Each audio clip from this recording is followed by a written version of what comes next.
2 नवंबर को सेना बुलाई गई, लेकिन दिल्ली पुलिस ने 4 नवंबर तक उसे गश्त नहीं करने दिया। गुरुद्वारों के अंदर से खींच कर लोग मारे जा रहे थे। दिल्ली से पंजाब जाने वाली रेलगाड़ियों से उतार कर सिखों की गर्दनें उतारी जा रही थी।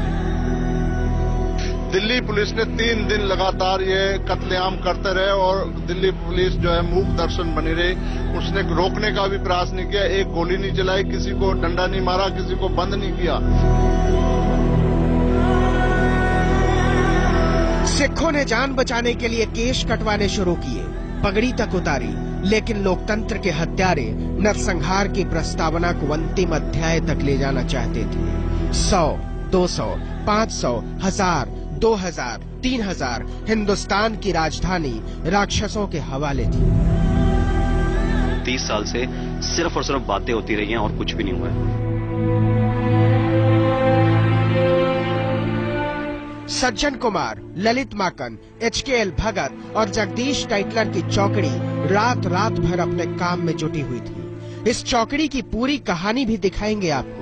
जरा सोचिए, वोटर लिस्ट और राशन लिस्ट से खोज कर सिखों के घर पहचाने जा रहे थे। हर शिनाख्त के साथ 2 गर्दनें उतरती, एक आदमी की और दूसरी लोकतंत्र की। उन 8 दिनों में 8000 मौत मरा हिंदुस्तान। लाखों के घर कौड़ियों में बेच कर भाग रहे थे सिख, मालूम नहीं कहां। संविधान से मिला जीने का मौलिक अधिकार अनुच्छेदों और धाराओं के बीच अपनी मौत मर रहा था। कोई नहीं था जो किसी को रोक लेता।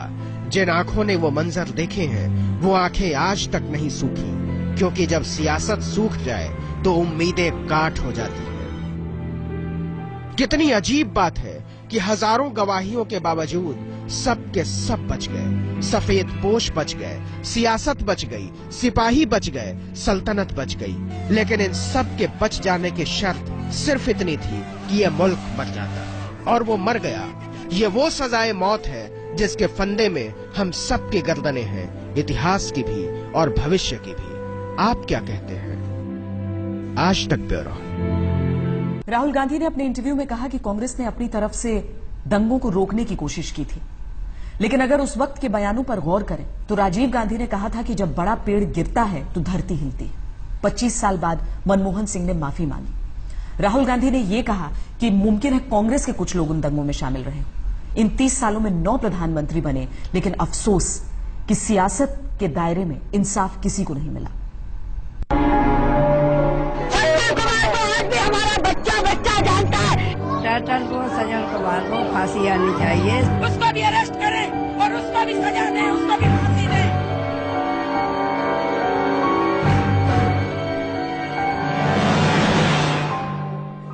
तमाम आयोगों, अदालतों, कमेटियों, गवाहियों, बयानों, सबूतों, परिस्थितियों और रिपोर्टों के बावजूद सब के सब बच गए।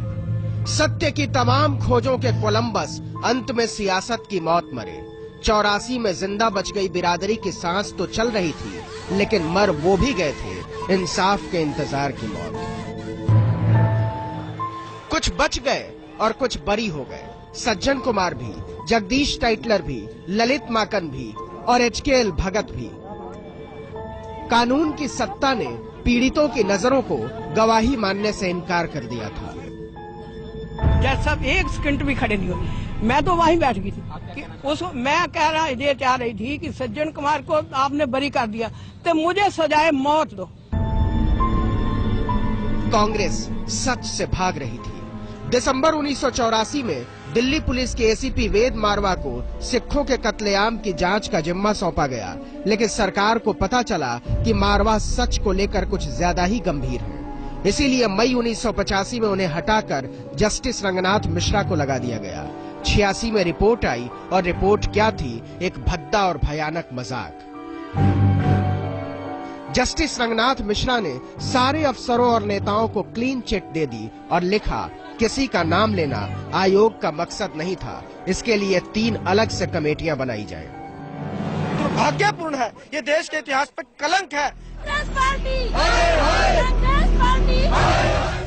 कांग्रेस दिखाने की कोशिश करती रही कि वो सिखों को इंसाफ दिलाएगी, लेकिन वो अंदर ही अंदर अपने नेताओं की चमड़ी उधड़ जाने के डर से घबराई हुई थी। एक आयोग, दूसरा आयोग, तीसरा आयोग, 10 आयोग बने, लेकिन इंसाफ का इंतजार नहीं खत्म हुआ।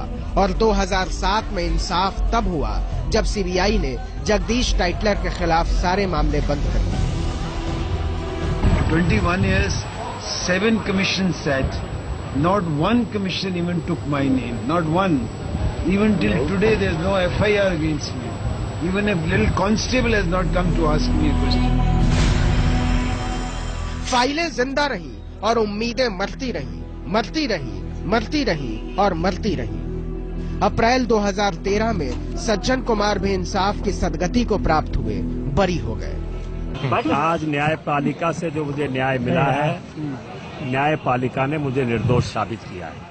1987 में कपूर मित्तल कमेटी ने 72 पुलिस वालों के नाम लेकर कार्रवाई की सिफारिश की थी।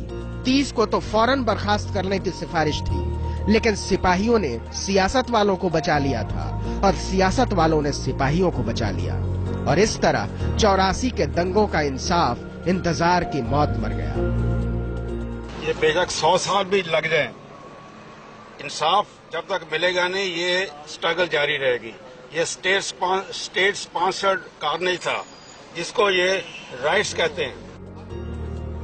कांग्रेस को लगा कि चुनाव में जाने से पहले इस इंसाफ का हिसाब करना होगा, तो प्रधानमंत्री मनमोहन सिंह ने माफी की मुद्रा बनाई और संत हो गए।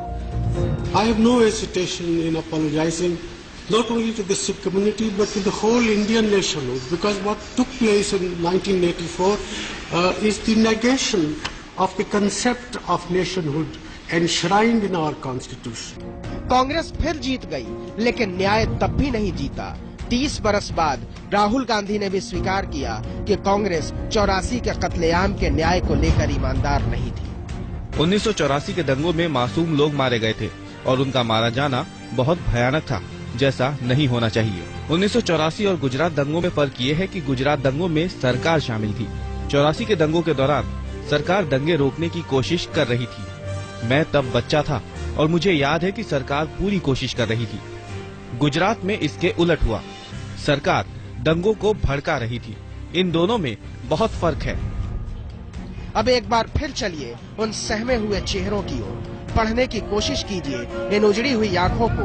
हर आंख के भीतर राजनीति की रेत का रेगिस्तान है। क्या हम सिर्फ कानून से हारे? क्या सिर्फ राजनीति से हारे? क्या सिर्फ अदालतों से हारे?